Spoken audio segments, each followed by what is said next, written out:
Masturbation and Fertility. Why female self-love doesn't hurt your baby-making powers. Think masturbating is sabotaging your future baby plans. Spoiler alert.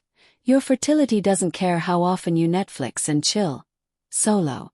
Let's bust this myth wide open. Scientifically, of course. Female masturbation doesn't cause infertility. Here's why. Alright, here's the short version for the impatient crowd. No, female masturbation does not affect your fertility. That's it. End of video. Just kidding. Let's explain why before someone's grandma starts another rumor. There are a lot of myths floating around when it comes to fertility. One of the most persistent. That touching yourself too often will magically hit the off switch on your reproductive system. Spoiler, that's not how biology works. Whether you have ovaries, a uterus, or just a healthy curiosity. Masturbation is not a threat to your ability to get pregnant or carry a pregnancy. It's not like your uterus keeps a diary of solo sessions and judges you at ovulation. In fact, when it's not being demonized, masturbation is actually considered pretty beneficial. Yep, it can reduce stress, help you sleep better, and even give your hormones a little joyride.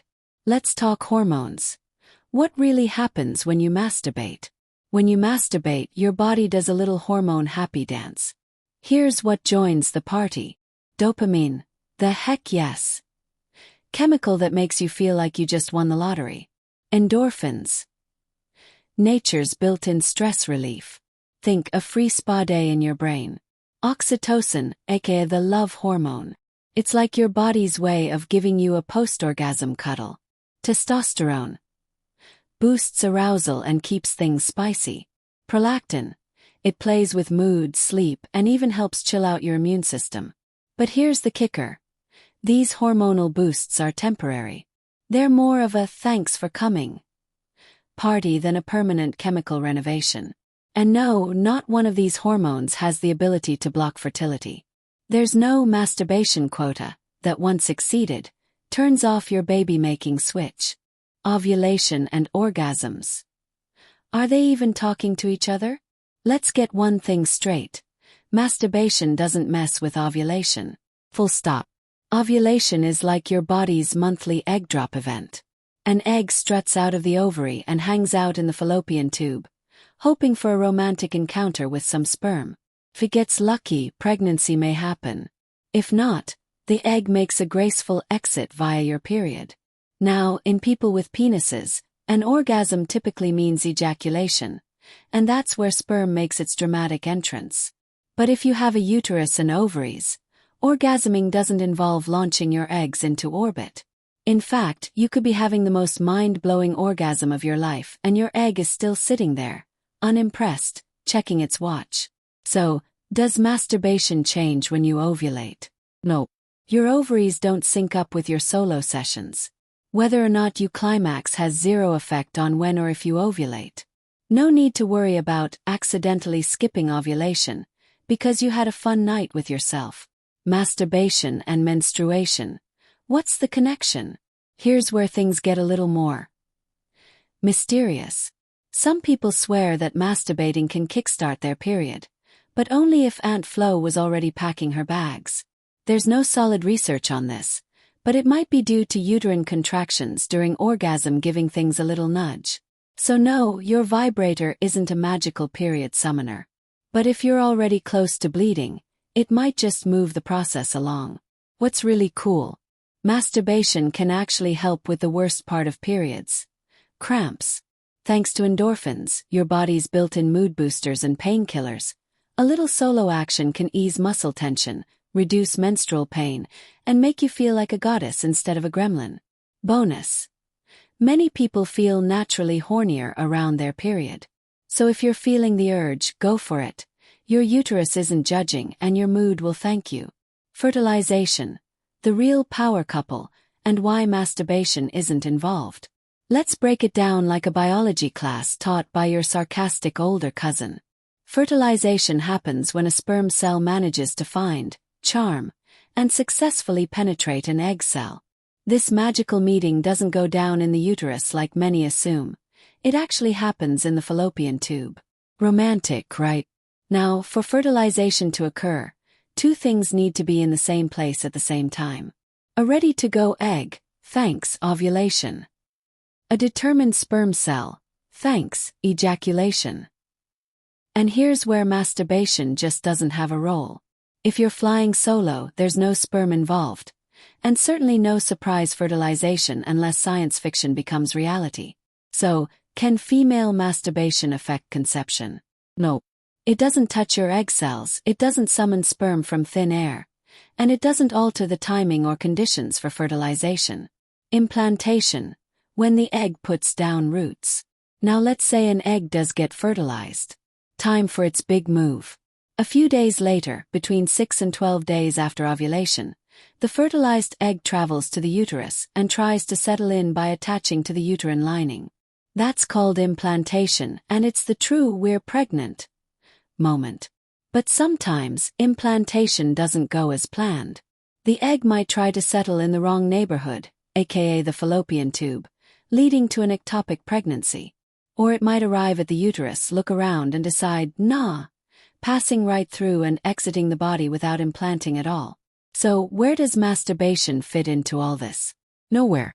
There's no scientific evidence that masturbation affects implantation, positively or negatively. It doesn't shake the uterine walls. It doesn't throw off timing. It certainly doesn't cause an ectopic pregnancy. If anything, your uterus is probably just happy you're de-stressing.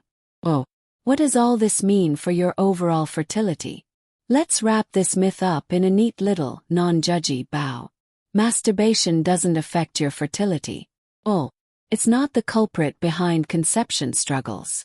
If baby making isn't going as planned, it's time to look at the real suspects. Things like hormonal imbalances, conditions like PCOS, lifestyle choices, or just the fact that biology can be unpredictable and rude. Now let's talk pregnancy. In most cases, masturbating while pregnant is totally fine. In fact, it can even help you sleep, reduce cramps, and boost your mood when everything else feels swollen and unfair. But, and this is important, if your pregnancy is considered high risk, your doctor might give you a little side eye and say, let's hold off on all sexual activity. That could include signs of preterm labor, history of preterm labor, placenta previa, when the placenta's blocking the exit like an overprotective bouncer, incompetent cervix, it's not a personality trait, just a medical term, vaginal bleeding. If your doctor does put you on pelvic rest, just ask, does that include solo adventures or just the partnered kind? Can you actually boost your fertility? Yes, good news. While masturbation isn't messing with your fertility, there are some things you can do to improve your chances of getting pregnant. And no, wearing crystals isn't on the list, unless that helps you chill. 1. Time it right. Sperm and eggs don't just bump into each other at random. You need to have sex during your fertile window, aka 2 days before ovulation or on ovulation day. If your cycle is 28 days, ovulation usually lands around day 14. So grab a calendar, an app, or a psychic if you must, just know your timing. 2. Lifestyle matters. These aren't groundbreaking tips, but they work. Quit or reduce smoking. Seriously, your eggs don't like it. Cut down on alcohol. Watch your caffeine. Your coffee addiction might need a fertility-friendly tweak. Take prenatal vitamins or supplements your doctor recommends. Eat like your ovaries are royalty, nutrient-rich and balanced. Move your body regularly, but don't overdo it. This isn't a CrossFit competition. 3. Stress less. Yes, we know that's easier said than done. Trying to conceive can feel like a full-time job, with zero benefits and everyone giving unsolicited advice. But stress can impact fertility. So get into things that help you relax. Meditation, yoga, binge-watching comfort shows, cuddling pets, or rage-cleaning your kitchen. Counseling or fertility support groups can also be incredibly helpful. When should you talk to a doctor about fertility? So, you've tried tracking ovulation, eating all the leafy greens, quitting your double espresso habit, and, yes, maybe even cutting back on your vibrator just to be safe. But still no baby. Time to call in the pros. Here's the general rule of thumb. If you're under 35 and have been trying to conceive for 12 months or more, it's doctor time. If you're 35 or older, don't wait. See a doctor after 6 months of trying. You'll likely start with your primary care provider or OBGYN, and they may refer you to a fertility specialist. These folks eat, sleep, and breathe baby-making science. Figuratively, not literally, we hope. And no, you don't have to show up with a spreadsheet of every time you've had sex or eaten kale. Just be honest, open, and ready to explore your options. The bottom line: let's kill the myth for good. Let's say it one last time for the people in the back. Female masturbation doesn't cause infertility. It doesn't block fertilization, mess with ovulation, sabotage implantation, or steal your unborn baby's dreams. It can, however, relieve stress, improve your mood, ease cramps, and generally make life more enjoyable while you're on the fertility journey. If conception isn't happening as expected, talk to a doctor. But don't let tired old myths about masturbation guilt you into blaming the wrong thing. If this video helped bust a myth for you, give it a like and share it with someone who needs to hear the truth about self-love and fertility. And don't forget to subscribe to HeInfo, where health meets humor, minus the shame.